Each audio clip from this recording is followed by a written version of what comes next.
ఈ రోజు మనం హైదరాబాద్ ఫేమస్ అయిన జూబ్లీ హిల్స్ పెద్దమ్మ తల్లి టెంపుల్‌కి అయితే వచ్చేసాం. ఇక్కడ మనకి చాలా అంటే చాలా మంది జనం ఉన్నారు. మీకు బయట రోడ్ సైడ్ చూసినా కూడా మీకక్కడ ఫుల్ ట్రాఫిక్ జామ్ అవుతుంది.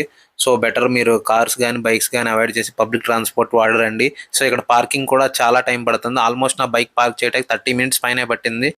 లైన్ కూడా చాలా పెద్దదుంది అమ్మవారిని దర్శించుకోవడానికి.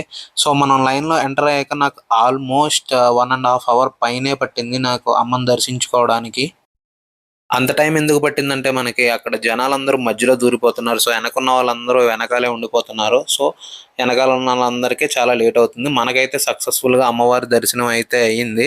ఇక్కడ మనకి గుడిలో చూస్తే 2 ఎంట్రన్స్ అయితే పెట్టారు. ఒకటేమో సింహద్వారం నుంచి, ఇంకోటేమో సైడ్ నుంచి. భక్తులకు మనవి చేస్తున్నాము. ఒక 5 సంవత్సరాల పాప పేరు ధర్మిక తప్పిపోయారు. విజయవాడ అమ్మవారి టెంపుల్ అయితే చిన్నపిల్లలందరికీ కొత్తగా క్యూఆర్ కోడ్ బ్యాన్స్ అయితే ఏస్తున్నారు. అందులో వాళ్ళ పేరెంట్ డీటెయిల్స్ అన్నీ నోట్ చేసుంటే ఒకవేళ వాళ్ళు మిస్ అయితే ఈజీ ఐడెంటిఫికేషన్ కోసం.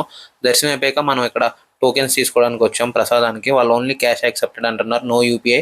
అందరూ యూపీఐకి అప్డేట్ అవుతుంటే వీళ్ళంటే ఓన్లీ క్యాష్ అంటున్నారు. ఇది అప్డేట్ అవ్వాలి వీళ్ళు.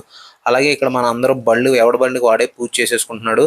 కింద ఎక్కడ పడితే అక్కడ నిమ్మకాయలు ఉన్నాయి. మనం ఎక్కడ నిమ్మకాయ తొక్కుతామరా అని అడుగులు అడుగేసుకుంటూ చాలా జాగ్రత్తగా అయితే నడుచుకుంటూ వెళ్ళాం. మన మటుకు మనమే పూజ చేసాం.